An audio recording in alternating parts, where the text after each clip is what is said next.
Emma's piano recital was on a Saturday afternoon in March. The community center auditorium, the same place where I'd attended parent-teacher conferences for 30 years. I knew every seat, every corner, every way the acoustics carried sound from the stage to the back row. I sat in the front row center. Emma was the seventh performer. She'd been practicing for months. Chopin, Nocturne in E-flat major, the same piece I'd learned when I was her age, the same piece I taught her father when he was 9. Michael and Jennifer sat directly behind me. I'd save them seats, Emma had insisted. She wanted her whole family there. I could hear them settling in. Jennifer's perfume, sweet and expensive. Michael cleared his throat the way he always did before sitting down. Normal sounds, a normal Saturday, my granddaughter's recital. I was proud, so proud I could barely sit still. Then the sixth performer finished. Polite applause. Emma walked onto the stage in her blue dress, the one Jennifer had bought, the one that cost more than I'd ever spent on a single piece of clothing. She sat at the piano bench, adjusted it, placed her hands on the keys. The auditorium went quiet, and that's when I heard Michael's voice behind me, low, like he was commenting on the weather. 2 more years, he said. Then we get everything. I froze my program. Emma's name, printed third from the bottom, trembled in my hands. Jennifer's voice, quieter, careful. Are you sure she doesn't suspect? She signed the updated trust 6 months ago. She has no idea what the language actually means. The lawyer made sure of that. The first notes of the Nocturne filled the auditorium. Emma's fingers moving across the keys, delicate and precise. I taught her that opening phrase, counted it out with her. 1, 2, 3, 1, 2, 3, but I couldn't hear it anymore. Not really. All I could hear was my son's voice. What if someone tells her? Jennifer again. Who's going to tell her? Her neighbor, that old lady with the tomatoes. Michael laughed, soft, amused. Mom, trust me. She always has. That's not going to change. My face felt hot. The program, thin paper, rough texture, pressed against my palms. I wanted to turn around. I wanted to scream. I wanted to ask him what he meant, what he'd done, what everything meant. But Emma was playing her recital, the moment she'd been waiting for. I couldn't ruin it. I couldn't move. I lifted the program slowly, held it in front of my face like I was reading it, like I was checking the order of performers. My hands shook. I could feel it, but the program covered my face, covered my expression. They couldn't see. They didn't know I could hear every word. The Nocturne built to its crescendo, Emma's hands moving faster now, the melody rising and falling. Beautiful she was, so beautiful up there, 9 years old, and so talented.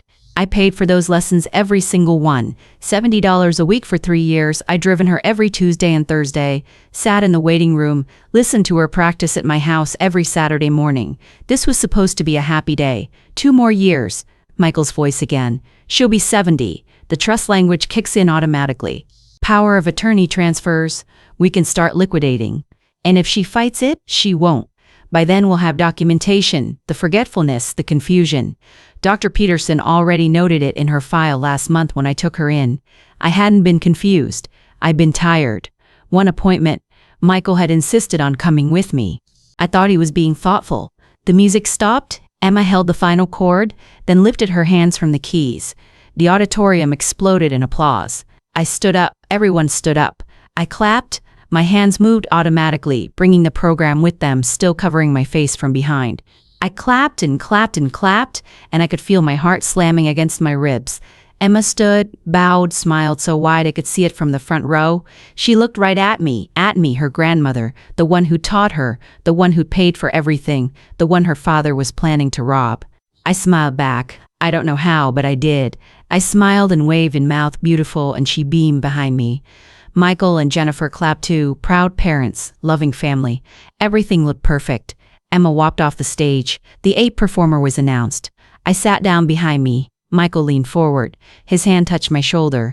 She did great, Mom. You taught her well. I said, yes, she did. My voice sounded normal, steady. I was a teacher for 43 years. I knew how to control my voice. His hand squeezed my shoulder once, then pulled back. Jennifer said something about getting Emma flowers. Michael agreed. They stood up, whispered. They'd meet me in the lobby after the recital ended. I nodded.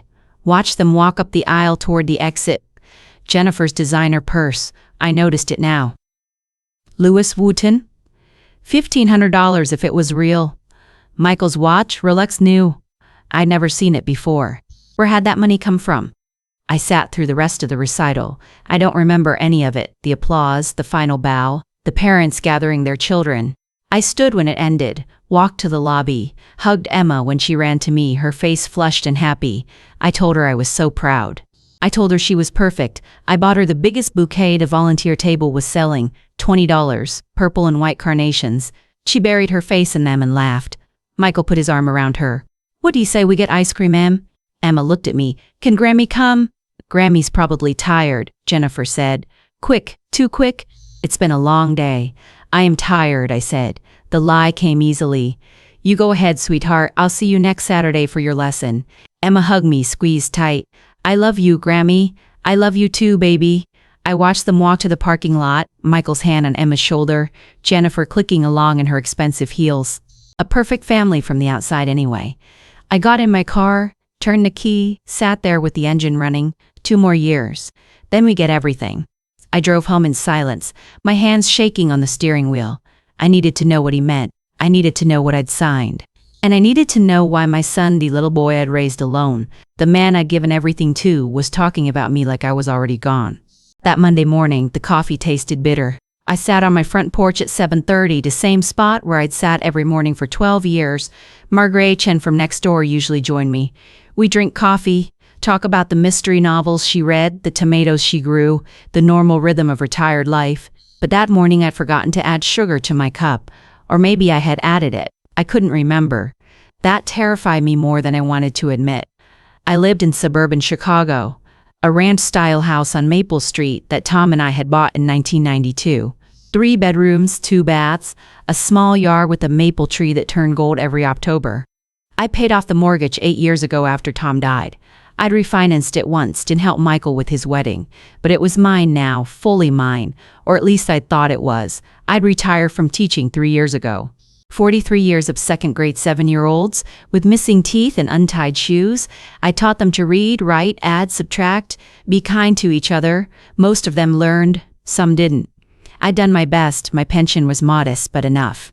Social Security, Tom's life insurance, I'd invested it carefully over the years.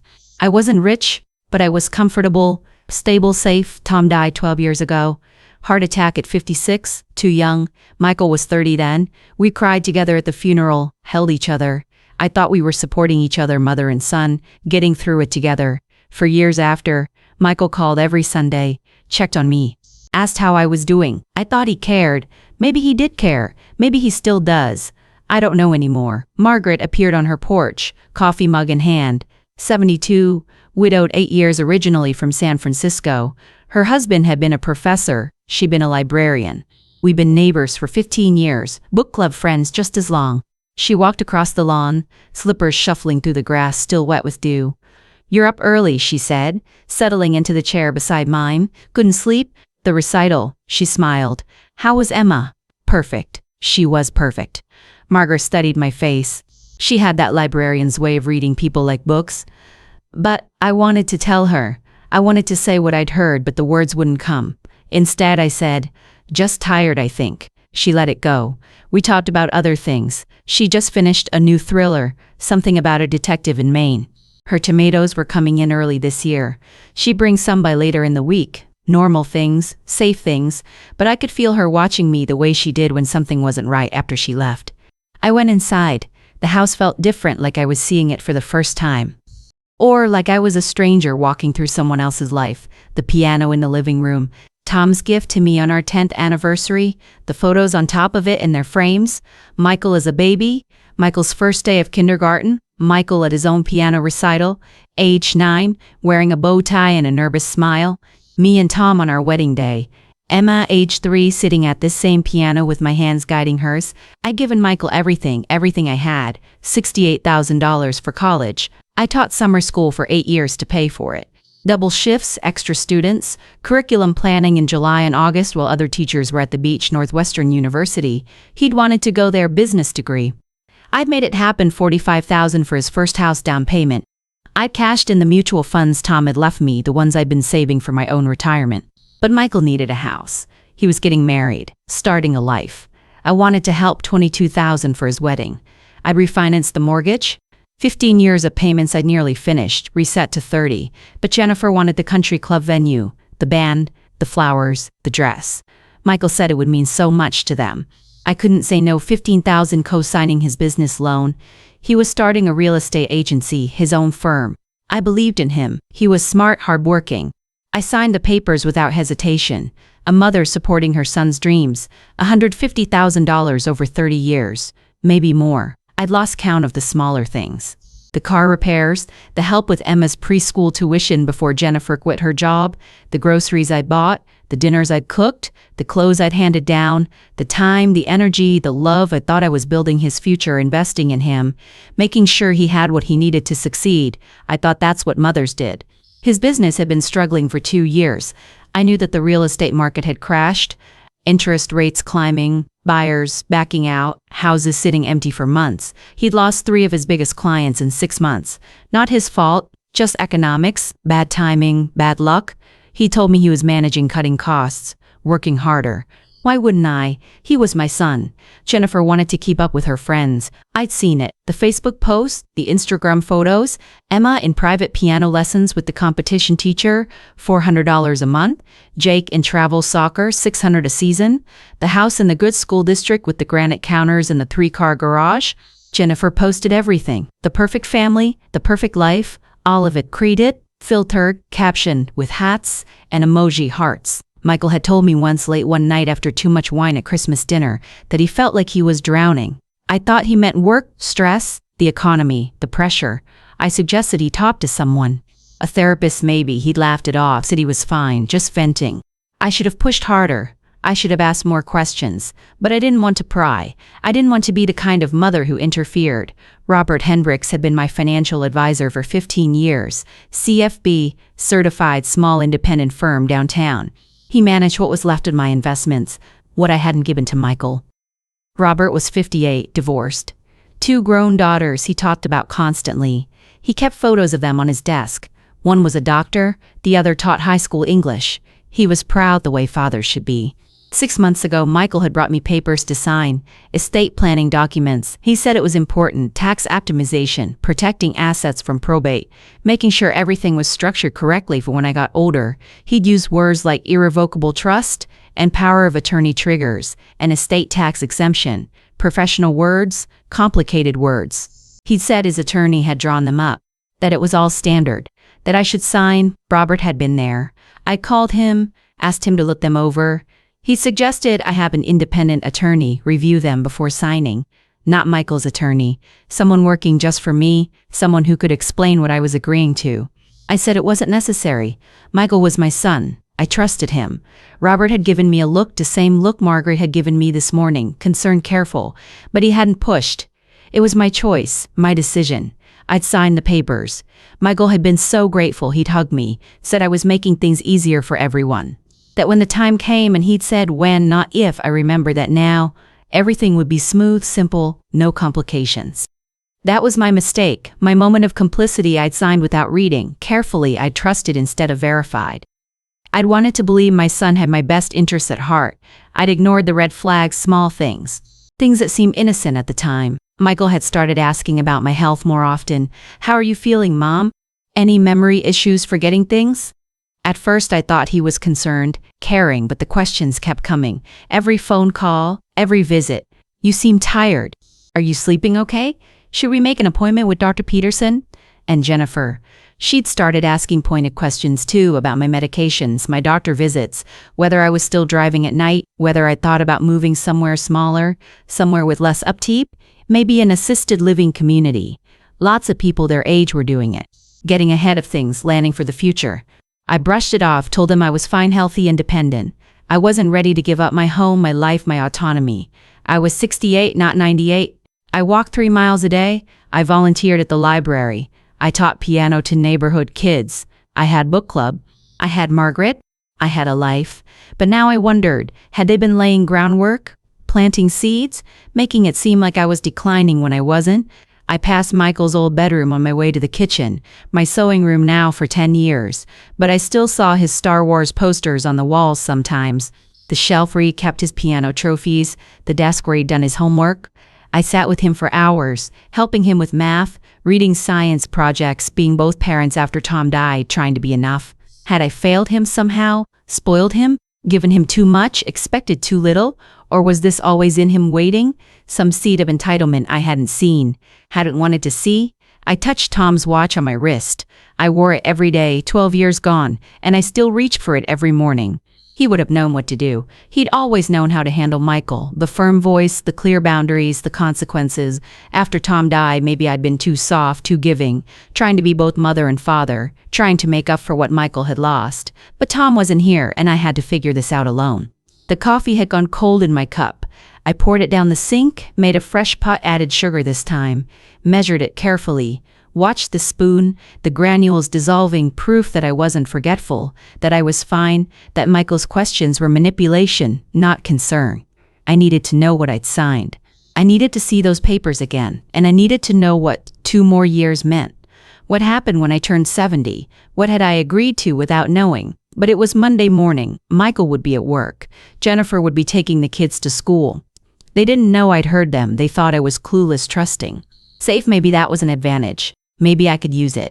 I finished my coffee, stood at the kitchen window, looked out at my yard, my neighborhood, the life I built here, 40 years in this house, 33 years raising Michael here, 12 years alone. I wasn't going to lose it, not without a fight, not without understanding what was happening that night. I couldn't sleep. I kept hearing Michael's voice. 2 more years, then we get everything. I got out of bed at 2 in the morning. The house was dark, quiet, just me and the ghosts of better days. I went to my home office, turned on the desk lamp, started looking through files, and that's when I found it. The folder was in the bottom drawer of my filing cabinet, labeled in Michael's handwriting, Mom's Estate Final. I'd been searching for an hour, looking for the trust documents I'd signed 6 months ago. I knew I'd filed them somewhere.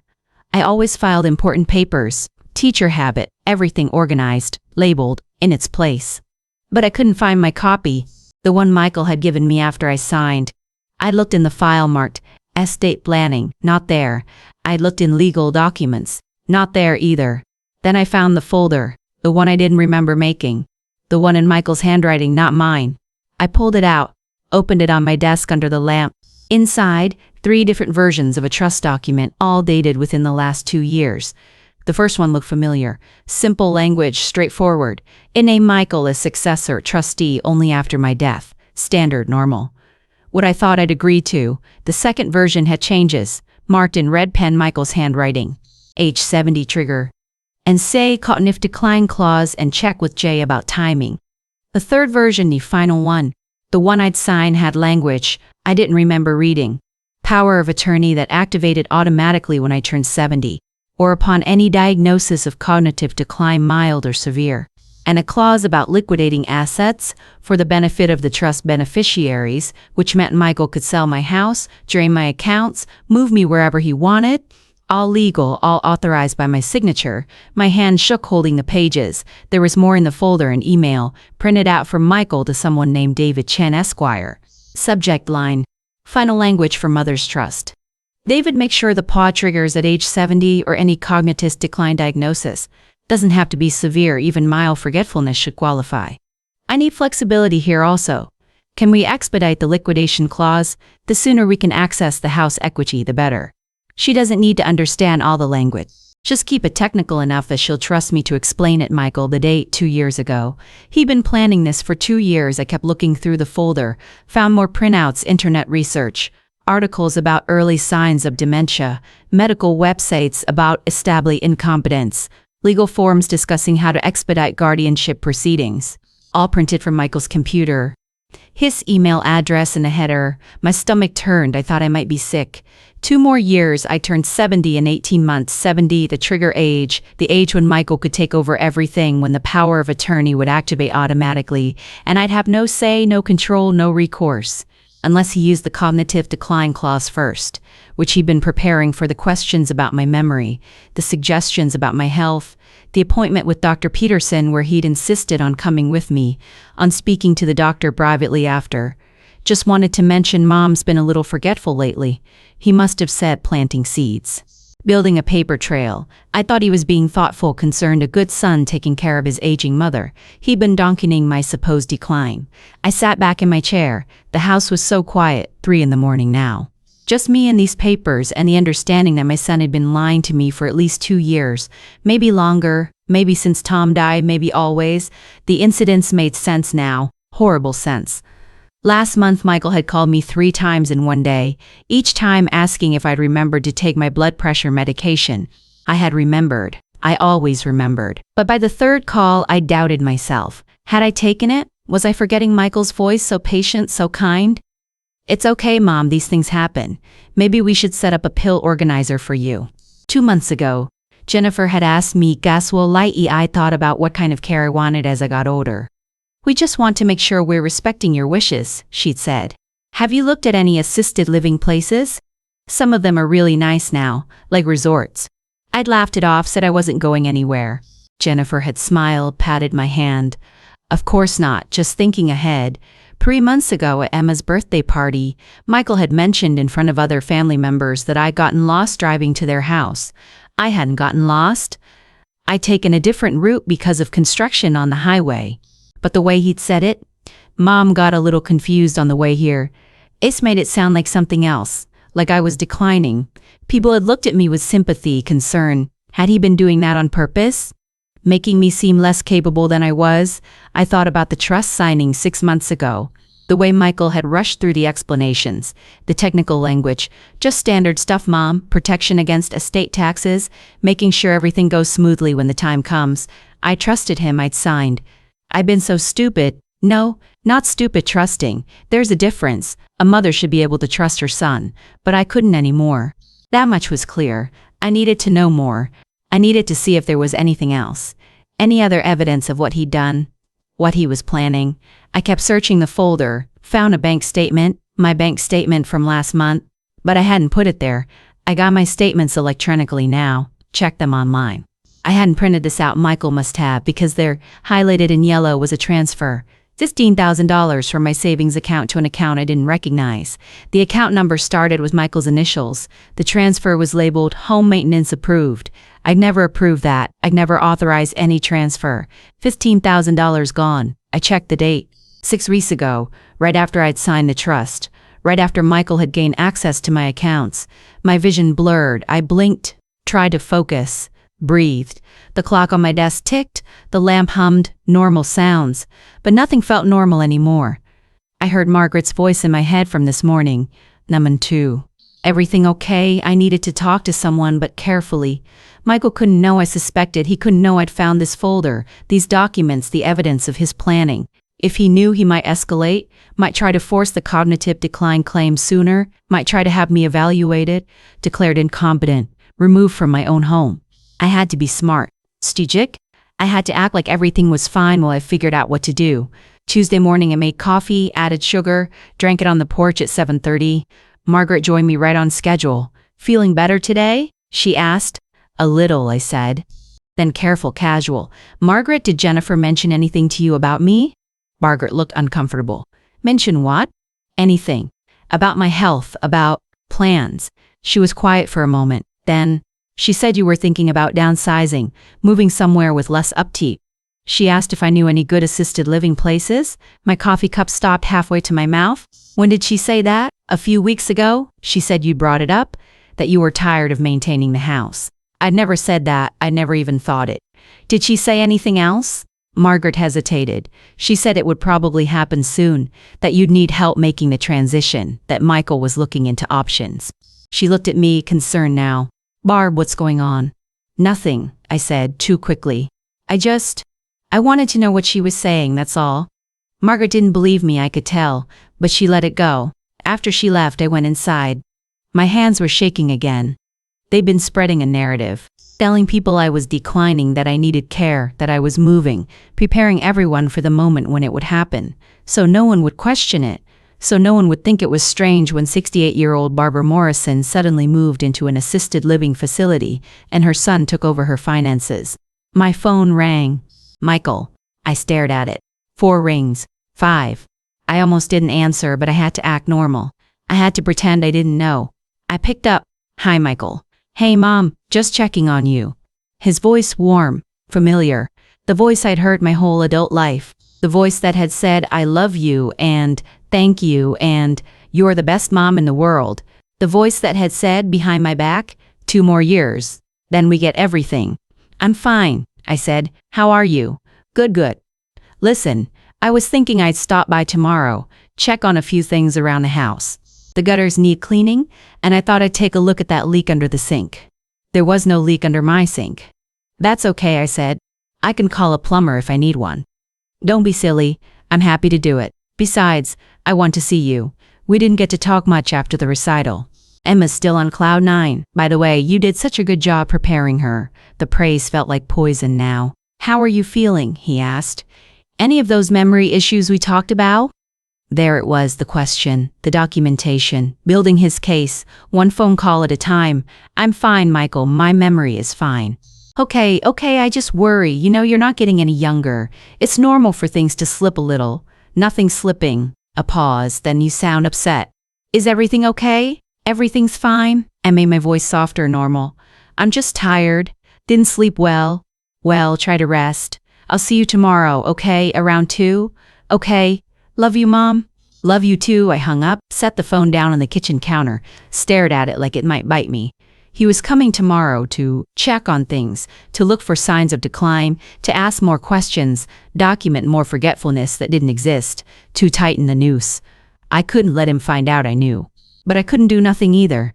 I picked up my phone again, scrolled through my contacts, found Robert Hendricks, my financial advisor, the one who'd suggested I get an independent attorney 6 months ago, the one who looked concerned when I'd signed those papers. I called him Robert, I said when he answered. I need you to look at something. Today, right now if possible, it's about the trust I signed. I think something's very wrong. Robert's office was in a glass building downtown 13th floor. I'd been there dozens of times over 15 years. The same parking garage, the same elevator, the same hallway with gray carpet and fluorescent lights. But that Tuesday afternoon, everything felt different, like I was walking through someone else's life. His secretary waved me in. Robert stood up from his desk when I entered. 58, gray hair, wire-rimmed glasses, navy suit he probably owned for 10 years, photos of his daughters on the credenza behind him, coffee pot in the corner, always fresh. The room smelled like coffee and paper and furniture polish. Barbara. He gestured to the chair across from his desk. Leather, burgundy, cold through my slacks when I sat down. You sounded upset on the phone. I put the folder on his desk. I need you to look at this, all of it. And then I need you to tell me if I'm understanding it correctly, because if I am, my voice broke. I steadied it. If I am, my son has been stealing from me. Robert opened the folder, started reading. His expression didn't change at first. Professional, neutral, the face he used when reviewing financial documents. Then his jaw tightened. His eyebrows drew together. He flipped pages faster, scanning his finger, tracing lines of text, stopped on the email printout. Jesus, he said quietly. He pulled out the final trust document, the one I'd signed, started comparing it to the earlier versions in the folder. His coffee mug sat on the desk, steam rising from it.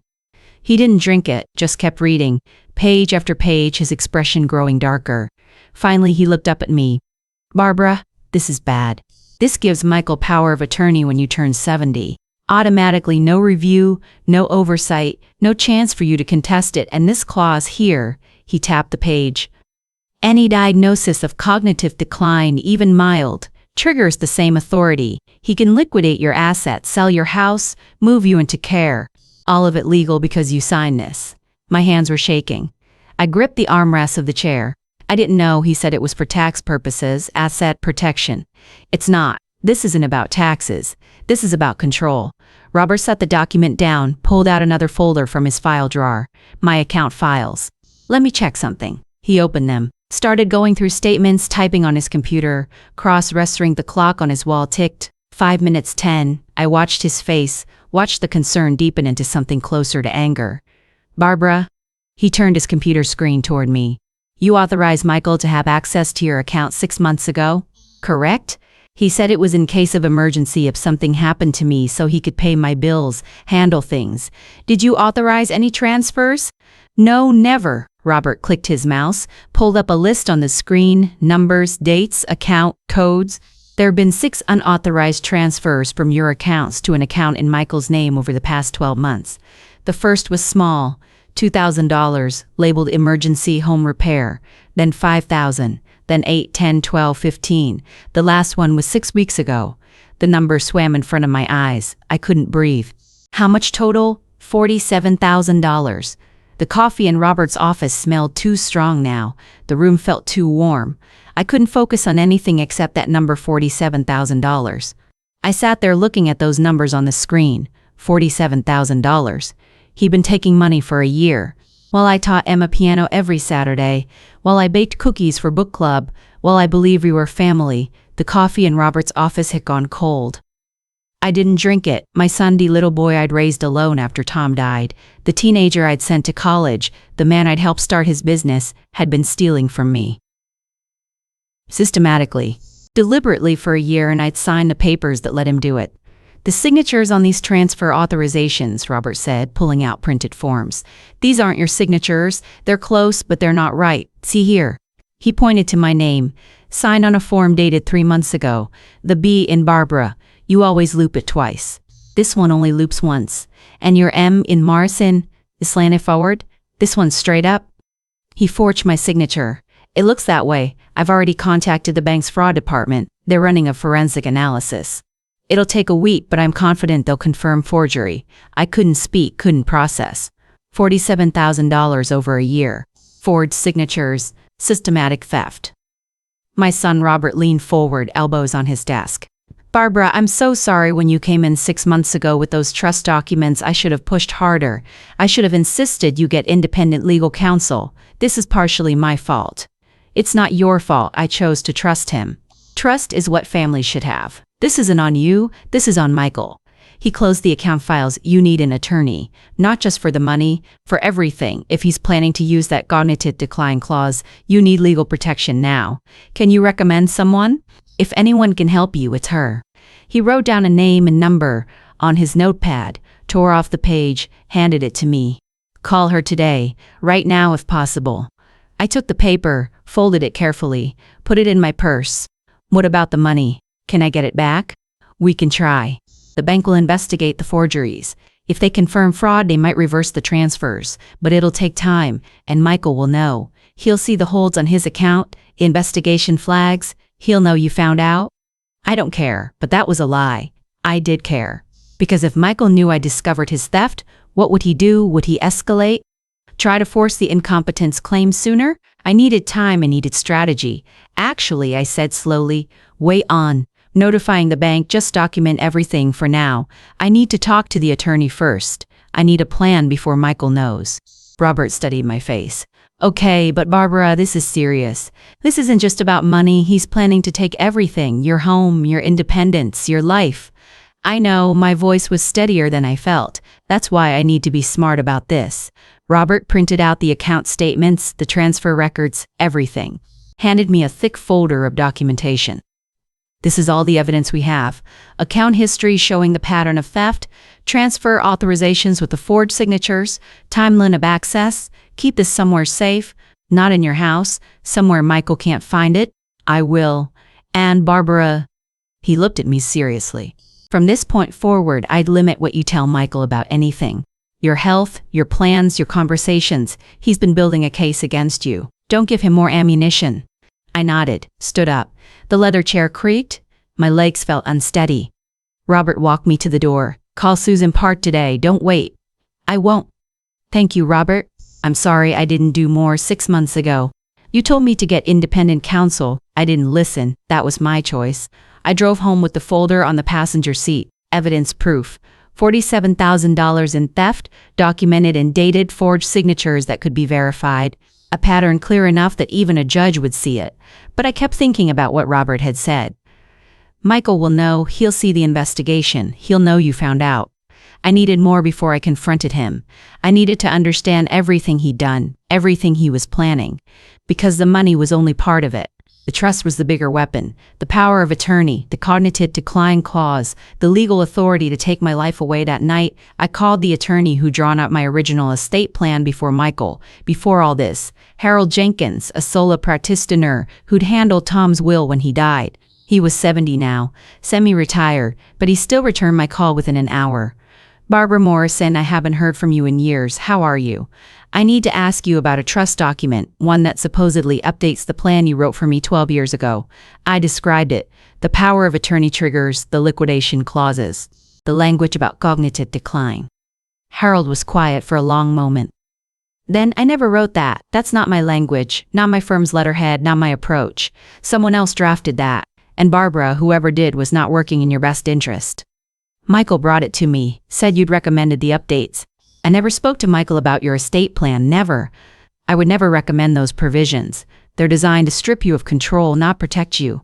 Another lie, another layer of deception. Michael had forged the attorney connection, too, implied Harold had been involved when he hadn't been, made it seem official, legitimate, safe. What should I do, I asked. Get a new attorney immediately, someone who specializes in elder law. Fight this before Michael can activate any of those clauses, and Barbara, be careful. If he's gone this far, he might go further. I thanked him. Hung up, sat in my kitchen with all the lights off, just me and the darkness and the understanding that my son had been lying about everything for years. The next morning, Wednesday, I called Susan Park's office, made an appointment for Friday 2 days away. The secretary said Susan could fit me in at 10. And what's the nature of the consultation? Ooh, she asked. Financial exploitation, I said, by my son. I'll put you down for a full hour. Bring any documentation you have. Thursday afternoon, Michael showed up at my house at 2, just like he'd said he would. I spent all morning preparing. Cleaned the kitchen, put the folder of evidence in my car locked in the trunk, made sure nothing in the house looked suspicious or unusual, made sure I looked normal, calm, unsuspecting. He knocked. I opened the door, smiled. Hi, Mom. He hugged me. I hugged him back. It felt like hugging a stranger. Come in. How are you? Good, good, busy week. He walked to the kitchen, looked under the sink. Where's that leak you mentioned? Oh, you know what? I think it fixed itself, or maybe I imagined it. Getting old, I guess, I laughed. Light, easy, the way a forgetful mother would laugh. Michael looked at me carefully. You sure you're okay? You seem a little off. I'm fine, just tired. Didn't sleep well? Memory issues, confusion, anything like that? There it was, the question, the documentation. I could see him mentally noting my answer, filing it away for later use. No, Michael, I'm fine, just normal tiredness. He checked a few other things around the house. The gutters didn't need cleaning. They were fine. The bathroom faucet didn't need tightening. He was fine. He was looking for reasons to be here. Looking for signs of decline he could report. Finally, he sat at my kitchen table. Mom, I've been thinking. Have you given any more thought to downsizing? Maybe moving somewhere with less upkeep?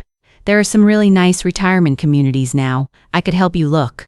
I'm happy here, Michael. I don't want to move. I know, but it's a lot of house for one person, and you're not getting any younger. What if something happens? What if you fall and no one's here? I have Margaret next door. I have friends. I'm fine, still. He reached across the table, took my hand, his skin warm, familiar, the hand that had held mine when he was 5, when he was scared of thunderstorms. I worry about you. I just want to make sure you're taken care of. I looked at him.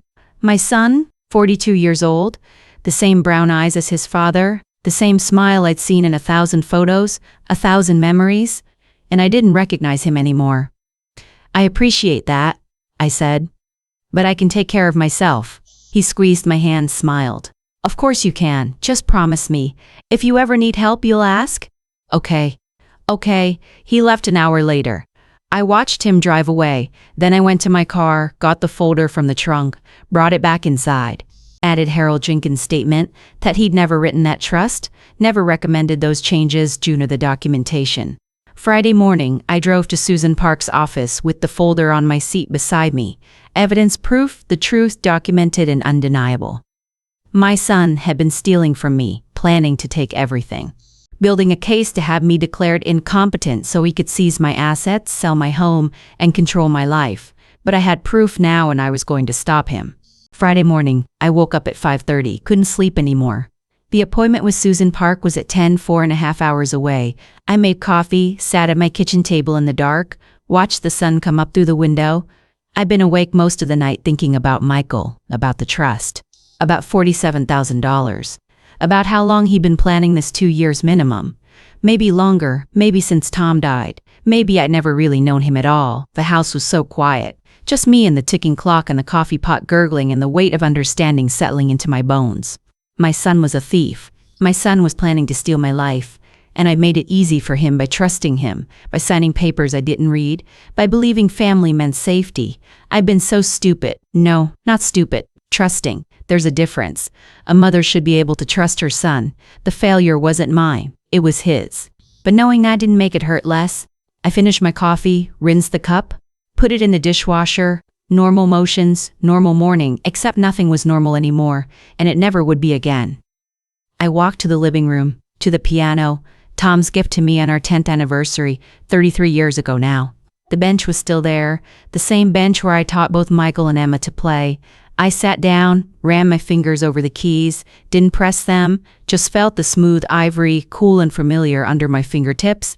I opened the piano bench inside, sheet music, old lesson books, pencils for marking measures, and there at the bottom, 2 recital programs, Emma's, from last Saturday, her name printed third from the bottom, Chopin, Nocturne, and E-flat major, the program I'd held in front of my face while my son discussed stealing my life, and Michael's from 33 years ago.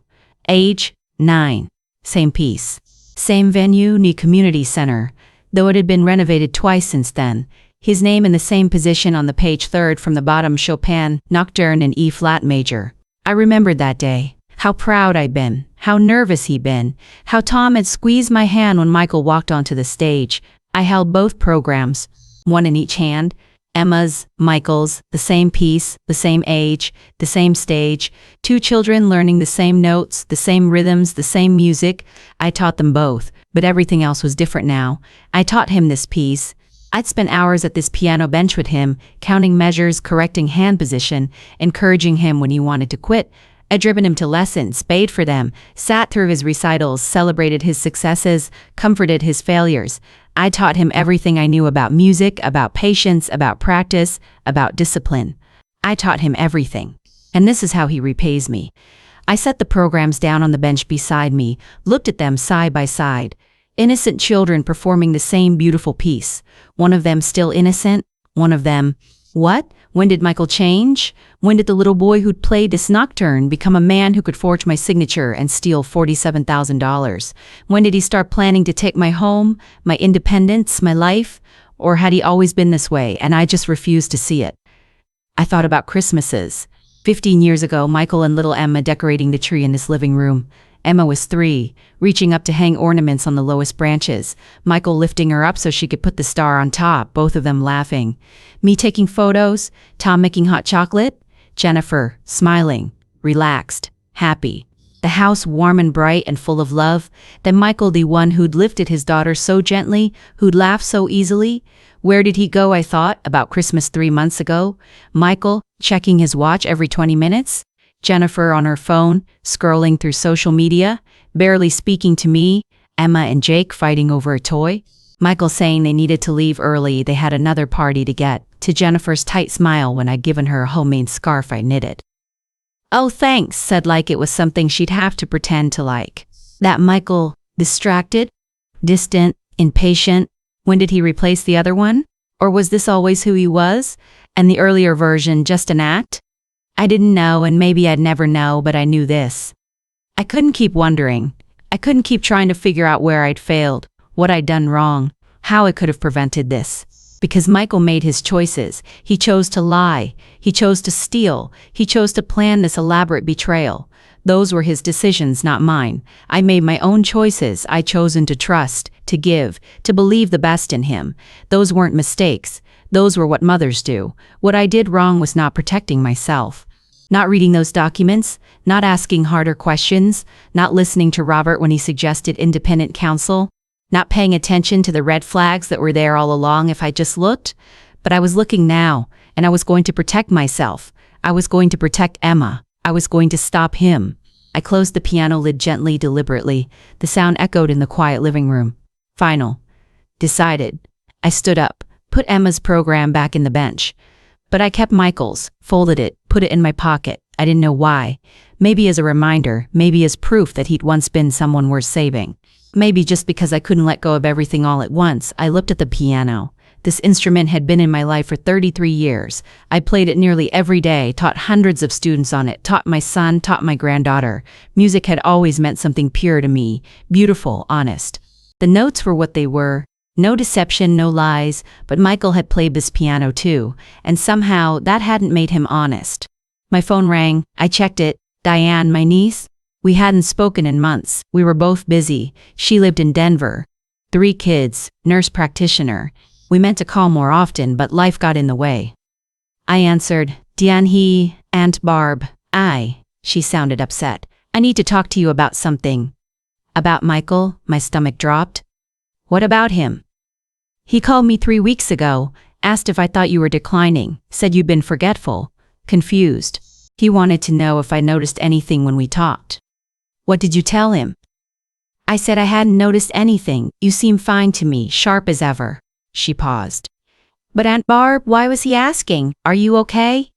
I sat down on the couch, took a breath. I'm fine. But Michael isn't who we thought he was, I told her. Everything.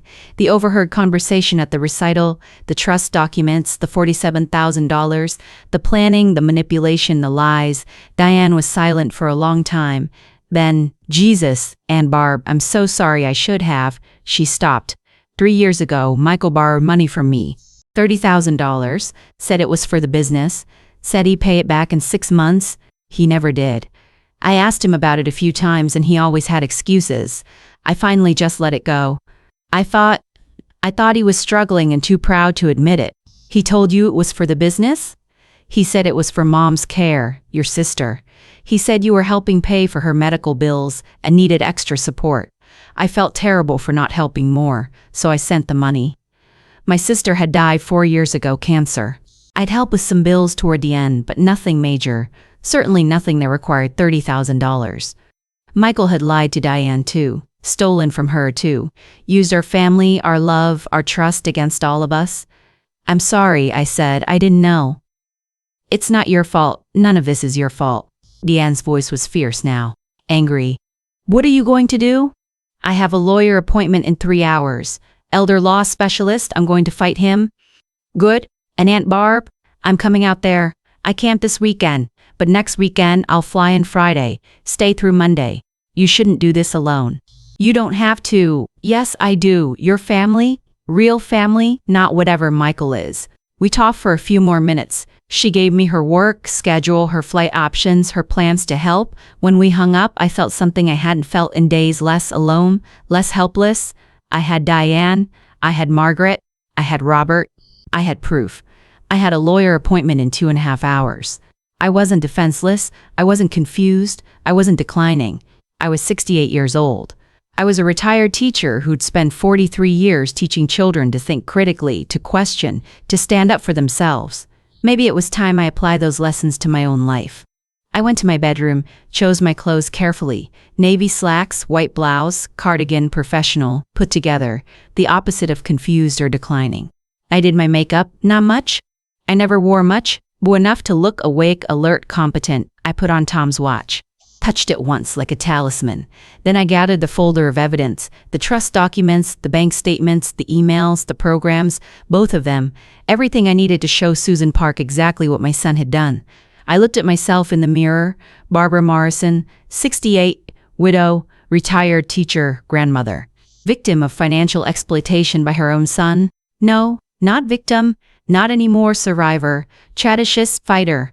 I sat at that piano bench, the same bench where I taught both my son and granddaughter to play 43 years of teaching children to be honest, kind, responsible.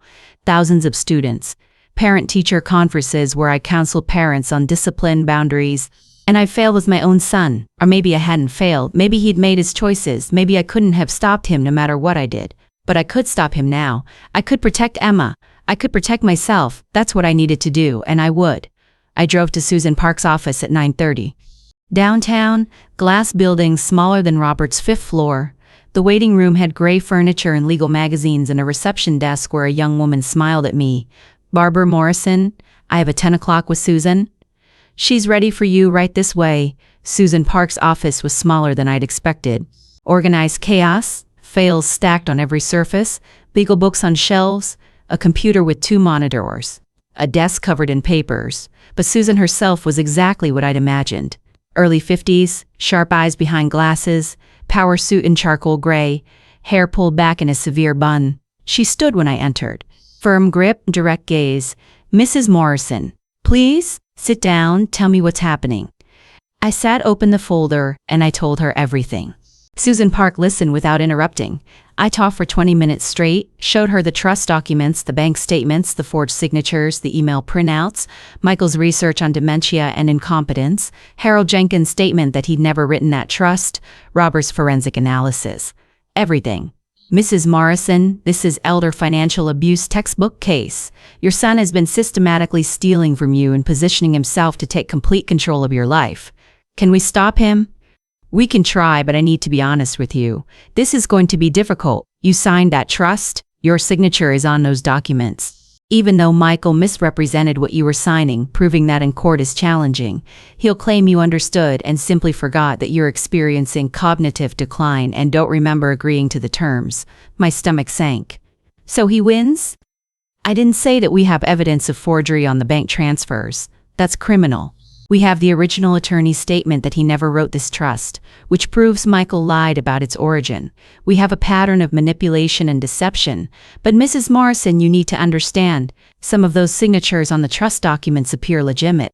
You did sign. That makes this harder. What do we do?" Susan pulled out a legal pad, started making notes. "First, we send a demand letter. Formally notify Michael that you're aware of the unauthorized transfers and the fraudulent trust provisions. Demand return of all stolen funds and immediate cessation of any claims to power of attorney. Sometimes that's enough. Sometimes the threat of legal action makes people back down. And if it doesn't? Then we file suit civil action for financial exploitation, fraud, undue influence.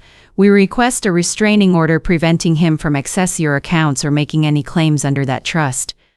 We make this public, official, and very expensive for him to continue." I nodded. "Do it, send the letter." "I will. But Mrs. Morrison, you should prepare yourself. This is going to get worse before it gets better.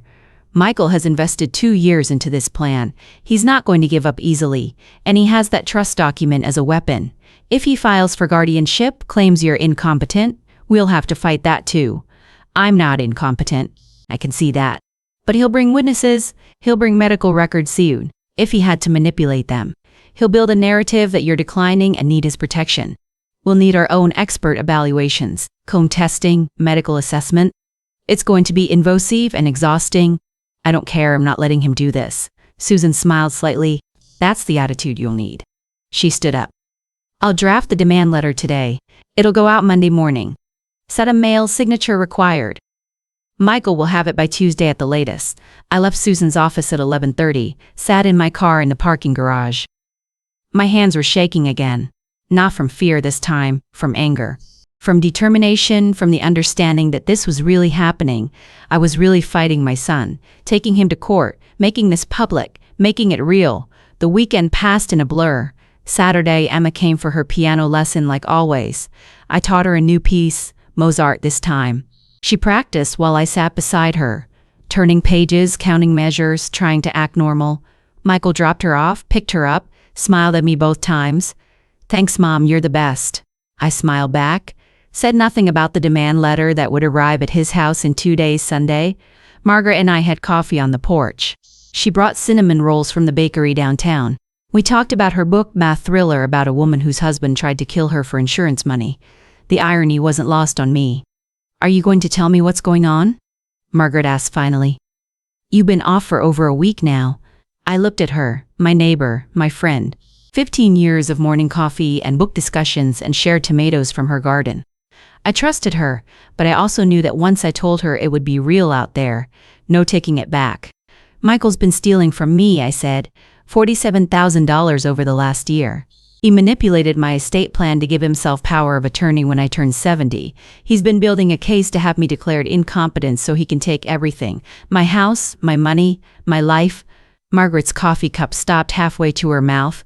"Jesus, Barb, I hired a lawyer. We're sending a demand letter Monday. If he doesn't back down, we're going to court.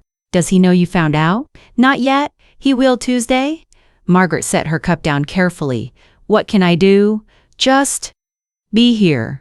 Be my friend? I might need a witness at some point. Someone who can testify that I'm not declining, not confused, not incompetent.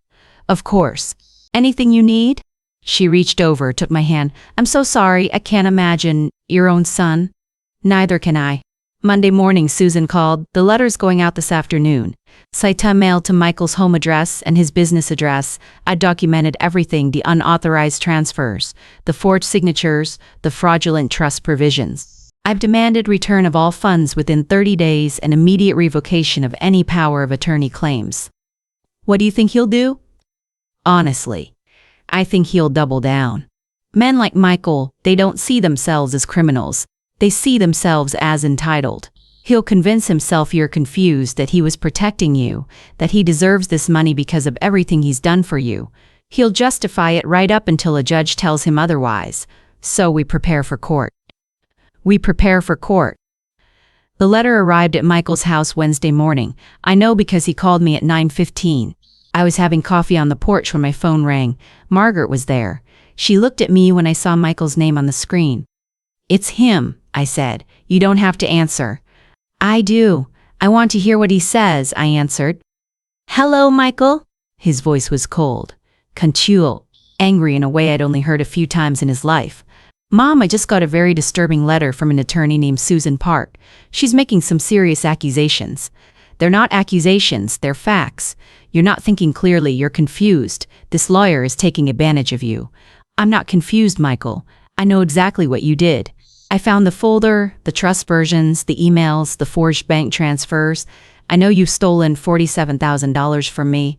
I know you've been planning to take control of my life when I turned 70. I know everything. Silence. Long enough that I thought he'd hung up. Then, Mom, you're not well. You need help. I've been trying to tell you this for months. The forgetfulness, the confusion. You need to see a doctor, get evaluation. There's nothing wrong with me. You're being paranoid. You're imagining things. This attorney is manipulating you, convincing you of things that aren't true. I would never steal from you. Everything I've done has been to protect you. Return the money? Michael, revoke the trust? Walk away or we go to court? You're making a mistake. A big mistake, and you're going to regret it. The only mistake I made was trusting you. I hung up, sat there on the porch, my phone in my hand, my coffee going cold. Margaret was staring at me. He's not backing down, I said. No, he's not.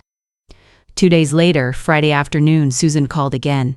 Mrs. Morrison, Michael's attorney responded. They're rejecting the demand letter. They claim you're experiencing cognitive decline and that Michael has been acting in your best interest as your designated power of attorney. They're threatening to file for emergency guardianship if you continue this harassment. Emergency guardianship. It's a legal procedure where they ask the court to immediately grant Michael authority over you because you're allegedly a danger to yourself. They claim you're being manipulated by me, that you're making irrational decisions, that you need protection. If a judge grants it in temporarily, Michael gets exactly what he wants: control over your finances, your medical decisions, potentially your living situation. My hands went cold. Can they do that? They can file? Whether they'll succeed is another question. But Mrs. Morrison, this is serious. If they file, we have to respond immediately. We'll need expert evaluation showing you're competent. Medical records, testimony from people who interact with you regularly. We'll need to prove you're sharp, capable, and making informed decisions. I'm all those things, I know, but we have to prove it in court. Diane flew in that weekend like she promised. Friday evening I picked her up at O'Hare. She hugged me in the arrivals area, held on longer than usual. Aunt Barb, God, I'm sorry, I'm so sorry. We drove to my house. She stayed in Michael's old room, my sewing room. Helped me make dinner, sat at my kitchen table while I explained everything again. She listened, asked questions, took notes on her phone. I can testify, she said. I can tell them about the money he borrowed from me, the lies he told.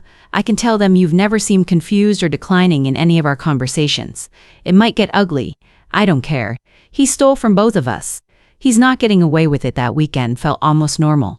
Deanne and I went to the farmer's market Saturday morning, had lunch at the diner downtown, walked through the neighborhood.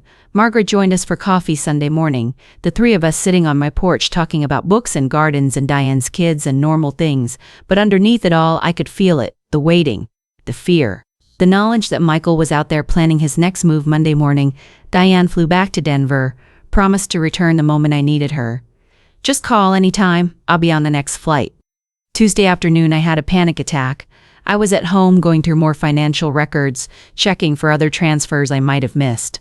The stress had been building for 2 weeks, the nights without sleep, the constant worry, the fear that Michael would file that guardianship petition and a judge would believe him. My chest tightened, my breathing got shallow, my vision blurred. I couldn't catch my breath. The room spun. I thought I was having a heart attack. Margaret found me on the kitchen floor. She'd come over with tomatoes, walked in through the unlocked back door, saw me gasping for air. She called 911. The ambulance came. The paramedics checked my vitals. My heart was racing but regular blood pressure elevated but not dangerous. They said it looked like a panic attack. They wanted to take me to the hospital for observation. I said no at first. Then Margaret said, "Barb, what if Michael uses this? What if he claims you refuse medical care, that you're not capable of making good decisions?" She was right. If I refused Michael would spin it as incompetence. So I went.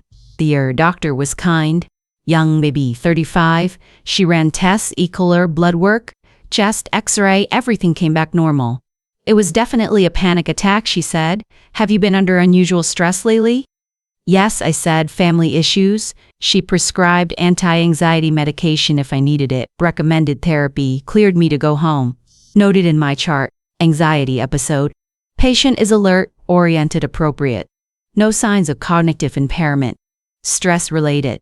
Margaret drove me home, stayed with me until evening, made sure I ate dinner, made sure I was okay.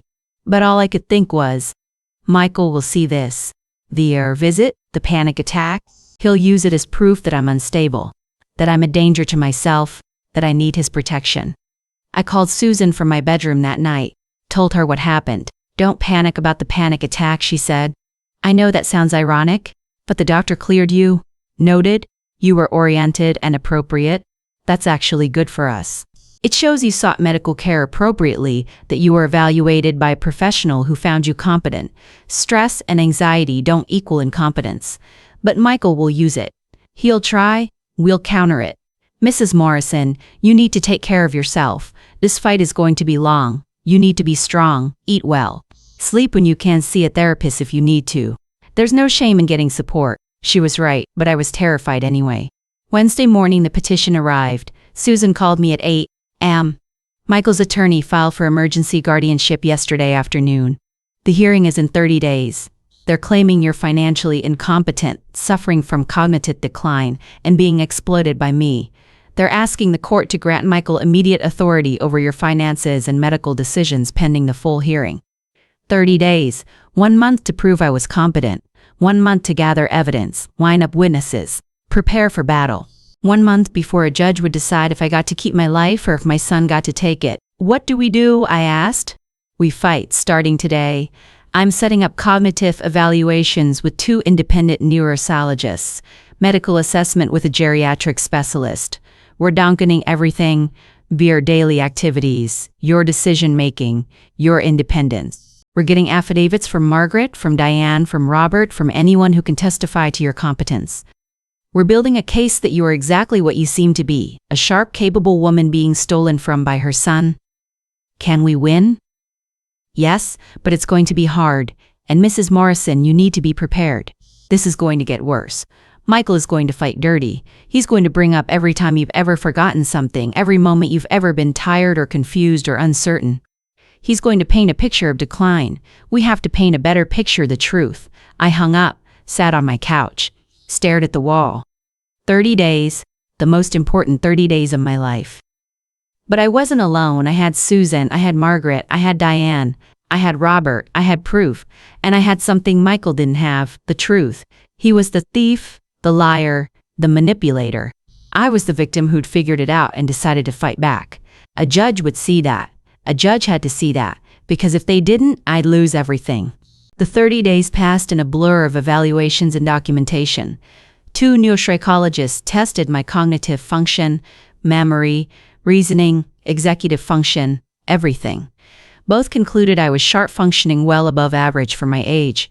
A geriatric specialist examined me, reviewed my medical history, confirmed I had no signs of dementia or significant commonis de mind. The doctor from my panic attack wrote a letter stating I'd been alert, oriented, and appropriate during my visit. Margaret, Diane, and 3 of my former teaching colleagues wrote affidavits testifying to my competence, my independence, my clarity of mind. Susan compiled everything into a thick folder, evidence of my capability, proof that Michael's claims were false. But Michael had his own evidence. His attorneys submitted medical records showing I'd been forgetful at a doctor's appointment. Statements from Jennifer claiming I'd talked about downsizing and needing help. A timeline of incidents where I'd supposedly shown confusion or poor judgment. All of it twisted. All of it manipulation. But documented nonetheless. The hearing was scheduled for a Thursday at 2 p.m., but 3 days before Susan called with news.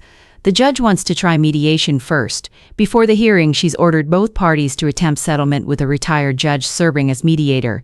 If we can reach an agreement, we avoid court entirely. And if we can't, then we go to the hearing in 3 days. But Mrs. Morrison, mediation might be better. It's private, confidential, no public record. You can negotiate terms directly with Michael in a controlled setting, and honestly, if we can avoid a public guardianship hearing, that's probably best for everyone. When? Tomorrow, Tuesday. 2 p.m., at Attorney Chen's office, downtown, Neutral Territory. I didn't sleep that night. I kept thinking about sitting across the table from Michael, looking at him, listening to him lie, listening to him claim he'd been protecting me when he'd been stealing from me. But I do it because I wanted this over. And because some part of me, some stupid, naive, still mother part of me, wanted to look him in the eye and ask him why he'd done this, why he betrayed me, why $47,000 and my house and my independence were worth more to him than his mother. Tuesday afternoon, Margaret drove me downtown. I'd asked her to come as my support person. Susan said I could have someone with me in the room, someone to sit beside me, to remind me I wasn't alone. The office building was glass and steel. 23rd floor, conference room with a long table, leather chairs, windows overlooking the city. The mediator was already there when we arrived, now a woman in her late 60s, retired judge, gray hair pulled back in a neat bun. Judge Patricia Winters. She stood when we entered, shook my hand. Mrs. Morrison, thank you for coming, please sit down. The other party should be here shortly. Susan sat on my left, Margaret on my right, the mediator at the head of the table. We waited at 2:05. The door opened. Michael walked in with his attorney, a man in his 50s, expensive suit, coal eyes, then Jennifer, then to my surprise, someone I didn't recognize, a woman, mid-40s, professional clothes. Susan leaned over, whispered, "That's Michael's expert witness. Probably a psychologist who reviewed your records and will claim you're declining." We all sat down, Michael directly across from me. Our eyes met for the first time in 30 days. I'd wondered what I'd feel. Anger, probably hurt. Betrayal, what I felt was nothing like looking at a stranger, someone I used to know a long time ago. Judge Winters spoke first. "We're here to attempt resolution of a guardianship petition filed by Michael Morrison against his mother, Barbara Morrison. Mr. Morrison claims his mother is experiencing cognitive decline and requires his bututes this and claims her son has been financially exploiting her. Both parties have agreed to mediation in hopes of avoiding a public hearing. Let's start with each side presenting their position. Mr. Morrison, you filed the petition. Please explain your concerns." Michael's attorney spoke first, professional, rehearsed. "Your Honor, Michael Morrison loves his mother deeply. For the past 2 years, he's watched her decline, forgetfulness, confusion, poor judgment. He's tried to help quietly, privately, out of respect for her dignity. But when she began making irrational accusations, blaming he'd stolen from her, forged documents, manipulated her, it became clear she needed professional evaluation and legal protection. We're not here to hurt Mrs. Morrison. Miss Park," Susan opened her folder. "Your Honor, this isn't about protection. It's about theft.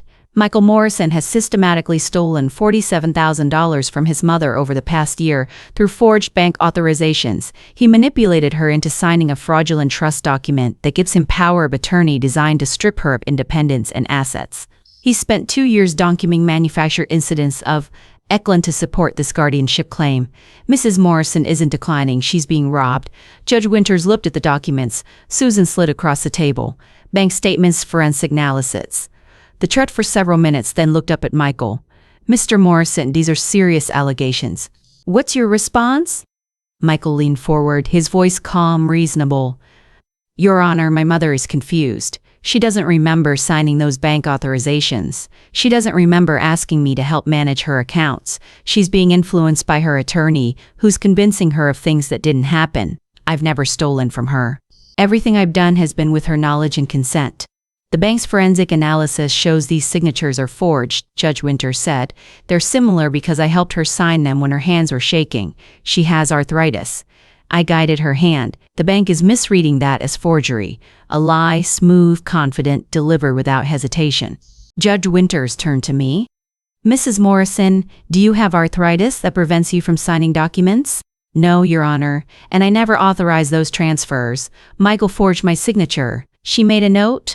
Let's hear from the witnesses, Miss Park. Who do you have? Susan gestured to the door. We have 2 witnesses present. Robert Hendricks, Mrs. Morrison's financial advisor, and Dr. Patricia Ramos, her primary care physician. We also have written affidavits from 3 additional witnesses attesting to Mrs. Morrison's competence, which I can submit for the records. Let's start with Mr. Hendricks. Robert entered the conference room, sat in the witness chair at the end of the table. He looked nervous but determined. Judge Winters swore him in. Mr. Hendricks, how long have you been Mrs. Morrison's financial advisor? 15 years, Your Honor. In your professional opinion, is she competent to manage her own finance? Absolutely. Mrs. Morrison is one of my sharpest clients. She reviews detailed questions about her investments. She reviews statements carefully. She's made sound financial decisions for as long as I've known her. 6 months ago, when she came in to discuss giving Michael access to her accounts, I suggested she get independent legal counsel. I was concerned about the trust language. She chose not to follow that advice, which I regret. But her decision was clear, rational, and hers to make. Since then, I've seen no decline in her cognitive ability whatsoever. Can you speak to the unauthorized transfers? Yes. Michael Morrison made 6 transfers from Mrs. Morrison's accounts over 12 months. Total, $47,000.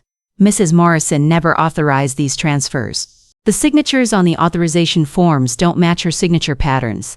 I requested a forensic analysis from the bank which confirmed the signatures were forged. These were not authorized transactions, they were theft. Michael's attorney stood. Mr. Hendricks, isn't it possible Mrs. Morrison simply forgot authorizing these transfers? Isn't that more likely than her son forging documents? Robert looked at him steadily. No, Mrs. Morrison reviews her statements every month. She would have noticed $47,000 disappearing. She didn't notice because Michael had already gained access to her online banking and was deleting the transfer notification before she could see them. That's not forgetfulness, that's fraud. Judge Winters made more notes. Thank you, Mr. Hendricks. Next witness, Dr. Patricia Ramos entered. 50s, professional, confident. She'd been my doctor for 8 years. Dr. Ramos, you're Mrs. Morrison's primary care physician, you wham. In your medical opinion, does she show signs of cognitive decline or dementia? Ooh, no. I've treated Mrs. Morrison for 8 years. I see her twice annually for wellness visits, plus as needed for acute issues. She's healthy, active, mentally sharp. Last month, after this guardianship petition was filed, I conducted a comprehensive cognitive assessment. Mrs. Morrison scored in the 95th percentile for her age group. She has no signs of dementia, no memory impairment, no cognitive deficits. The only medical issue she's had recently was a stress-induced panic attack, which is entirely normal given the circumstances. Stress and anxiety don't equal incompetence. Mr. Morrison claims his mother has been forgetful and confused. Can you explain that discrepancy? I reviewed the incidents Mr. Morrison documented. Most are subjective and about to take her blood pressure medication. When I asked Mrs. Morrison about this, she said she'd taken it, and Michael had called multiple times asking if she'd taken it, causing her to doubt herself. That's not forgetfulness, that's gaslighting. Similarly, the appointment where Michael claimed she seemed confused, I reviewed my notes from that day. Mrs. Morrison was clear, coherent, and appropriate. Michael spoke to me privately after and mentioned concerns about her memory. I saw no evidence of those concerns in my interaction with her. Judge Winters nodded. Thank you, doctor. The expert witness Michael had brought, the psychologist, was called next. She'd reviewed my records, including Michael's documentation of my supposed decline. She testified that the pattern of incidents suggested early-stage cognitive impairment that could progress without intervention. Susan Cross examined her. Doctor, you never actually met Mrs. Morrison, correct? No, I reviewed records only, and those records were provided exclusively by Mr. Morrison. So your opinion is based entirely on his characterization of events, without any independent verification. I can only work with the information provided. Mrs. Morrison has been evaluated by 2 board-certified neuropsychologists in the past month. Both found her cognitively intact, now no decline. Are you suggesting your records only review is more reliable than those in-person comprehensive assessments? The psychologist hesitated. No, but the pattern of incidents is concerning. The pattern of incidents as described by the person who stands to gain financially from a finding of incompetence. Michael's attorney objected. Judge Winters sustained it, but the point was made. Judge Winters called for a break 15 minutes. Michael and his attorney left the room. Jennifer followed. The door closed behind them. Susan turned to me. You're doing great. We're doing well. The medical testimony is strong. Robert's testimony about the forgeries is strong. Michael's expert is weak because she never met you. We're in a good position. Margaret squeezed my hand. You okay? I'm okay. But I wasn't, not really. Sitting across from Michael, listening to him lie, watching him perform concern and care when I knew what he really was, was breaking something in me I didn't know could break. When we reconvened, Judge Winters got straight to the point. I've reviewed the evidence. The medical evaluations are clear. Mrs. Morrison is competent. The financial evidence strongly suggests unauthorized transfers and possible forgery. Mr. Morrison, I'm going to be frank. This doesn't look good for your petition. Michael's jaw tightened. His attorney leaned over, whispered something. Mom, His voice cracked.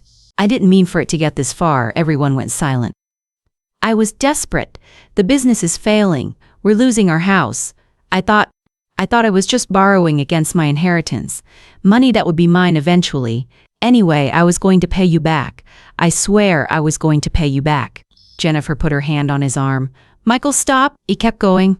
I'm 42 years old and I failed at everything. My dad died and left me nothing. You paid for everything. College, the house, the wedding, and I still couldn't make it work. I just needed time. I needed to get the business back on track, I thought. He looked at me, really looked at me. I thought you'd never find out. I thought I'd fix it before you noticed. Judge Winters said, Mr. Morrison, you should consult with your attorney before. I know what I did. Michael's voice was flat now. Empty. I forged the signatures. I manipulated the trust language. I documented incidents that didn't happen. I thought I was protecting my family, Jennifer, the kids. I thought if I could just access some of the money early, we could survive this. But it wasn't my money, it was hers, and I took it anyway. The room was completely still. I looked at him across that table. My son. The little boy I'd raised, the man who just confessed to stealing from me, forging documents, planning to strip me of everything. And I felt something I didn't expect. Not triumph, not vindication. Just sadness. Deep, aching sadness. I said, I gave you everything I had, Michael. The college tuition, the down payment, the wedding. I didn't have to do any of that. I chose to because you were my son. And you repaid me by stealing from me and trying to have me declared incompetent. That's not desperation. That's cruelty. His eyes filled with tears. I know. I can't have you in my life anymore. That's not anger. That's self-preservation.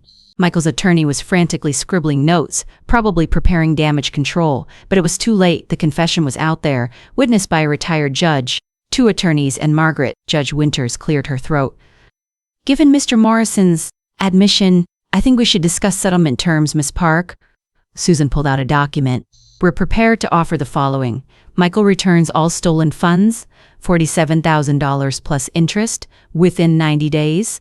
He relinquishes all claims to power of attorney under the fraudulent trust. The original trust, drafted by Harold Jenkins, is reinstated with Mrs. Morrison, maintaining full control during her lifetime. All account access is revoked immediately. Michael agrees to no contact with Mrs. Morrison except for supervised visits with his daughter Emma, arranged through a third party. The guardianship petition is withdrawn with prejudice in exchange. Mrs. Morrison agrees not to file criminal charges for fraud and forgery. Judge Winters looked at Michael's attorney. Your response? The terms. Michael will return the funds. He'll sign whatever documents are necessary to revoke his authority and reinstate the original trust. He withdraws the guardianship petition. What about Emma? I said. I want to keep seeing Emma, piano lessons Saturday mornings.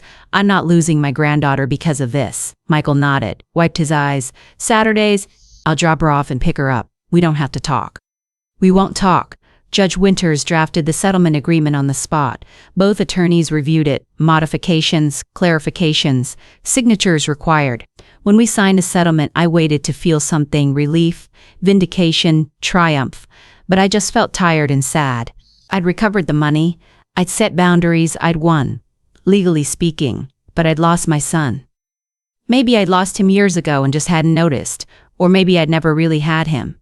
I looked at Michael across the table one last time. He wouldn't meet my eyes. I didn't know this person anymore. We left the conference room at 4:30. Susan carried the signed settlement agreement. Margaret drove me home. We didn't talk. There was nothing left to say that night. I sat on my couch in the dark, the house quiet. Just me and the weight of what had happened settling into the spaces where my son used to be. Emma would still come Saturdays. I'd still teach her piano. I'd still be her grandmother. But Michael was gone. Not dead, not physically gone.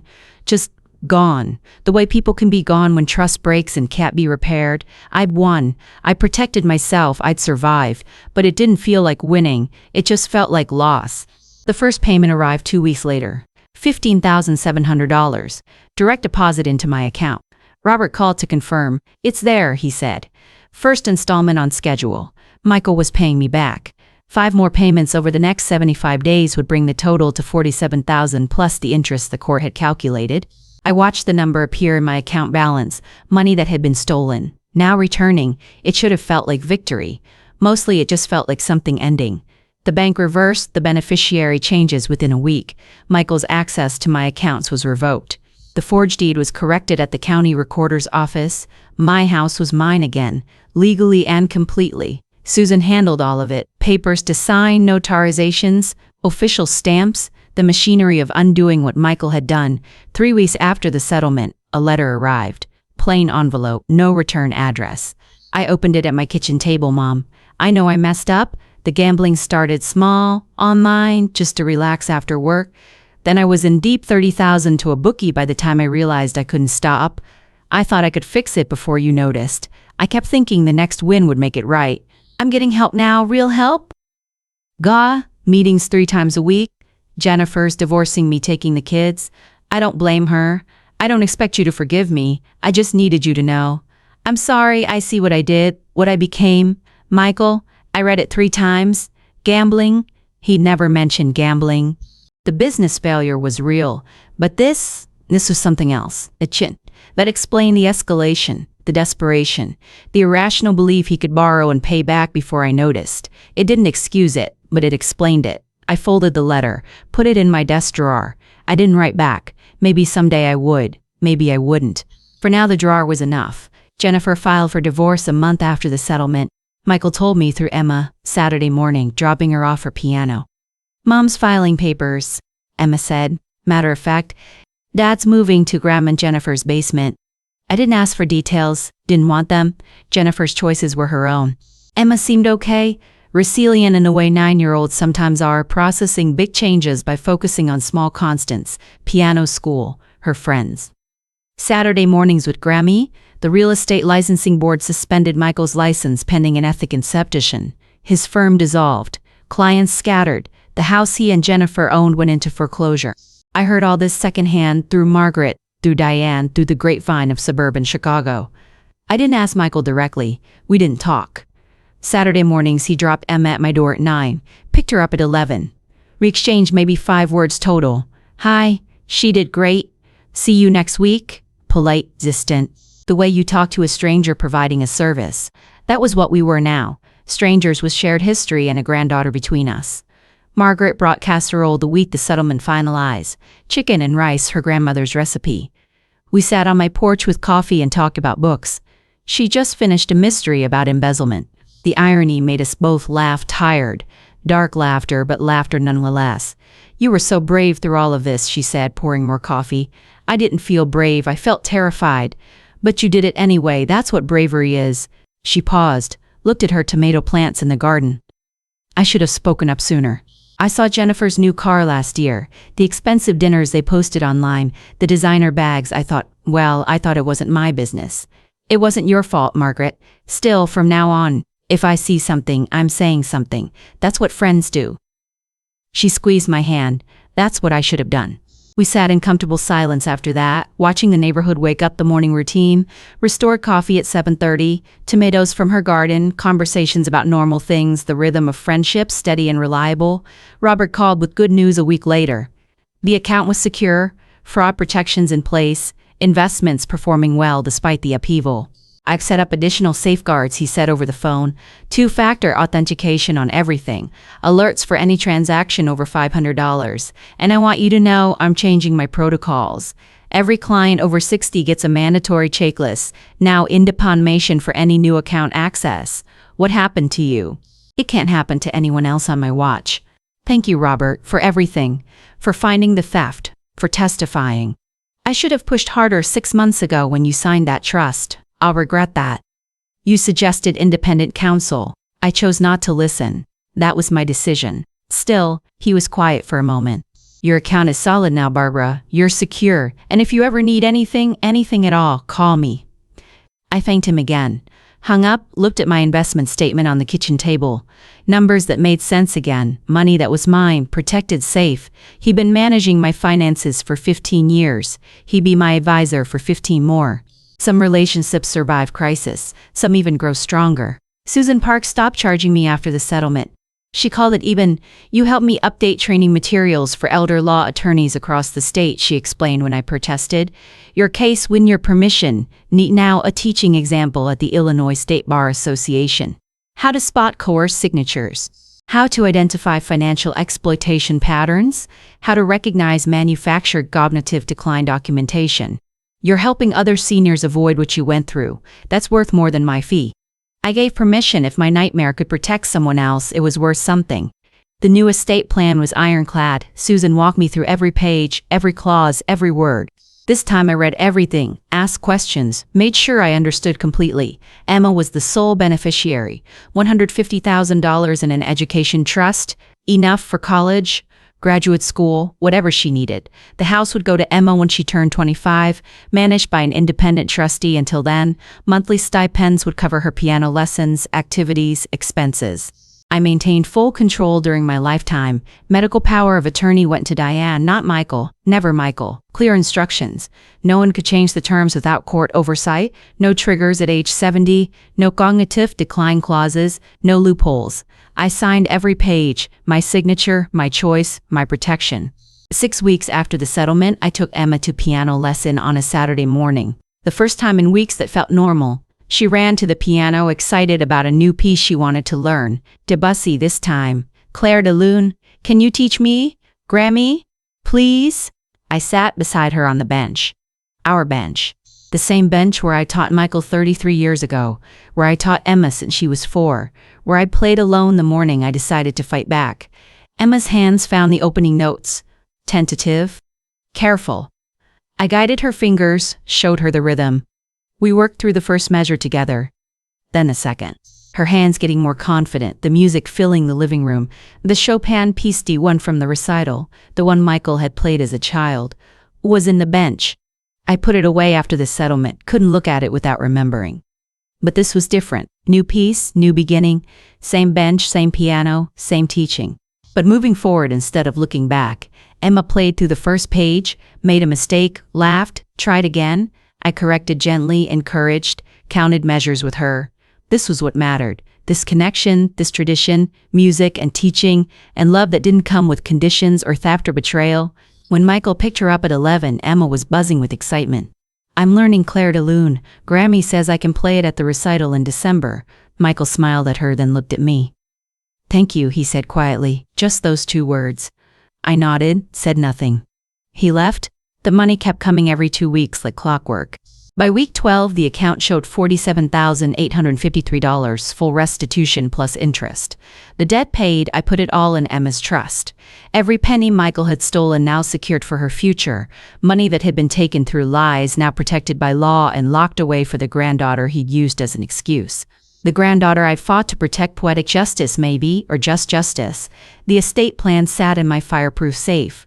The bank statements showed accounts I controlled completely. The house deed bore only my name. Everything was mine again. Legally, officially, permanently. I slept through the night for the first time in months. No waking at 3 a.m. to review documents or worry about court dates or fear guardianship petitions. Just sleep deep, dreamless, restorative sleep. My body released tension I hadn't even noticed carrying. I woke to sunlight and bird sounds and the normal quiet of my house. The coffee tasted right again. I remembered the sugar. Maybe I just wasn't distracted anymore. Either way, it tasted like it should. Margaret joined me on the porch at 7:30. We talked about the new mystery she'd started. The tomatoes were coming in. Strong normal morning. Normal life. Playing the piano didn't make me sad anymore. I'd worried it would, that the bench would remind me of betrayal, that the music would carry grief. But when I played, I heard Emma's progress. Her Debussy getting smoother every week. Her laughter when she made mistakes. Her determination to get it right. The piano was ours again, mine and Emma's. Michael's childhood there, but not controlling it. Just a memory, one I could hold without it holding me. I put a new photo on the piano. Emma at her recital in the blue dress, program in hand beaming, the same recital where I'd overheard Michael's betrayal. But Emma didn't know that. For her, it was just the day she played Chopin beautifully and made her Grammy proud. That's what the photo would mean. Not the betrayal, the pride, the love, the future I protected. 6 months later, I sit on my front porch in the morning, coffee at 7:30. Margaret joins me, same as always. 15 years of this routine, the betrayal tried to break it, but it didn't. We're still here. Still talking about books and tomatoes and the neighbor 2 houses down who just painted his shutters an unfortunate shade of green. The house is still mine. The accounts are secure. Emma comes every Saturday for piano lessons. She's working on Chopin now, the Nocturne, the same one from the recital. She wanted to learn it. I thought it would hurt to teach it to her, but it doesn't. When Emma plays it, it sounds like music again, not like betrayal, just like Chopin. Michael, I don't see him. He sends cards occasionally, short ones, apologies, updates on his recovery, got meetings, therapy, trying to rebuild. I read them, I don't respond. Maybe someday I will. Maybe I won't. I don't have to decide that today. Jennifer divorced him 3 months ago, took the kids to her parents' place in Indiana. Emma visits every other weekend, stays with Michael at Jennifer's mother's house. She tells me about it sometimes. Jake's new school, her mom's new job. I listen. I don't ask about Michael directly. What I need to know, Emma tells me, some days I see other mothers with their sons laughing together close. I wonder what I did wrong, what I could have done differently. But most days I don't. Most days I'm just grateful. Grateful for Margaret's coffee, for Diane's phone calls, twice a week now, like clockwork. For Emma's music filling my living room, for my home, my independence, my life. I'm 70 next month. The age Michael was waiting for, the age when the power of attorney would have activated automatically, and I would have lost everything instead. I'm here in my house, drinking coffee on my porch, making my own life. I downsized my car last month, traded the sedan for something smaller, easier on gas. My choice, I updated my will again with Susan, minor changes, clarity on a few points. My choice, I'm thinking about traveling next year, maybe visit Diane in Denver, maybe take Emma to New York to see a piano concert, my money, my plans, my choices. Some days are hard. I wake up and remember what Michael did, what I lost, and the grief sits heavy. Other days I wake up and just live. Make coffee, water the plants Margaret gave me, plan Emma's next lesson, normal things, good things. I'm okay, not perfect, not whole, but okay, and that's enough. The estate plan sits in my safe. I review it quarterly with Susan. The structure is solid. Emma's education is fully funded. The house will be hers when she's 25 monthly stipends, cover her piano lessons, her activities, everything she needs. Michael won't get a penny. I wrestle with that sometimes. Wonder if I'm being cruel. But then I remember, 2 more years, then we get everything. He made his choice, I made mine. The trust is protected, the will is clear. Diane has medical power of attorney. Everything is documented, witnessed, locked down. No one can change it without court oversight. No triggers, no loopholes, no betrayals. I started volunteering at the senior center 3 months ago. Once a month I teach a class, protecting yourself from financial exploitation. I tell my story, the piano recital, the overheard conversation, the forged documents, the $47,000, how I almost lost everything because I trusted my son. The seniors listen, some cry, some nod knowingly. My daughter did something similar, one woman whispered after class. I thought I was the only one. I gave her Susan's card. It's something helping others spot the warning signs I missed, teaching them to ask questions, demand independent legal review, trust their instincts even when family tells them they're confused. If my nightmare prevents even one person from going through what I did, it's worth it. Worth the pain, worth the loss, worth standing in front of strangers and admitting my son tried to steal my life. If you're reading this and you're over 60, listen carefully.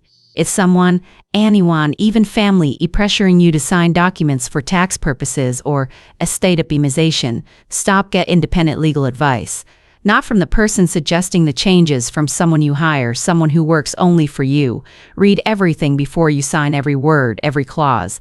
I didn't, that was my mistake. Don't let anyone make you feel stupid for asking questions. It's your money, your property, your life. You have the right to understand what you're agreeing to, and if someone in your family says you're getting forgetful or we're worried about you, especially if you're not actually forgetful, pay attention. It might be concern, or it might be groundwork for exploitation. Watch for patterns, document things, trust your instincts. If something feels wrong, it probably is. Have you dealt with financial exploitation by a family member? What warning signs did you see? Share your story in the comments. They might help someone else recognize what's happening to them. And if you're worried about a senior in your life, or if you're a senior worried about your own situation, reach out for help. Elder law attorneys exist. Adult protective services exist. Financial advisors can review your accounts. There are people who can help you. Don't have to fight alone. I almost did. But Margaret, Robert, Susan, Diane, they saved me. Let someone save you. I taught elementary school for 43 years, taught thousands of children to read, write, think critically. I had rules posted on my classroom wall. Be honest, be kind, take responsibility, think before you act.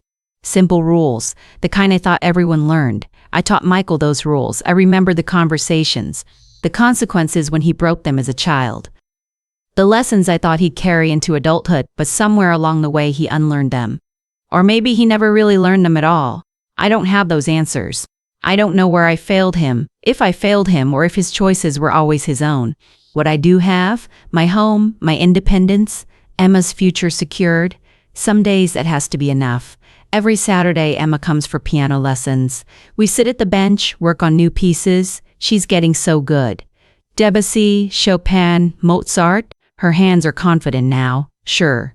Sometimes I watch her fingers on the keys, the same keys Michael's hands touched 30 years ago, and I think, this is what matters, not what was stolen, what's protected. She'll never wonder if she's safe, if her future is secure, if the people who love her are going to betray her. I made sure of that. Some days I still can't believe my own son tried to steal from me, but I'm here. I'm standing. Emma's future is safe. That counts for something. Margaret checks on me every morning. Diane calls twice a week. I'm not alone, and that counts for something too.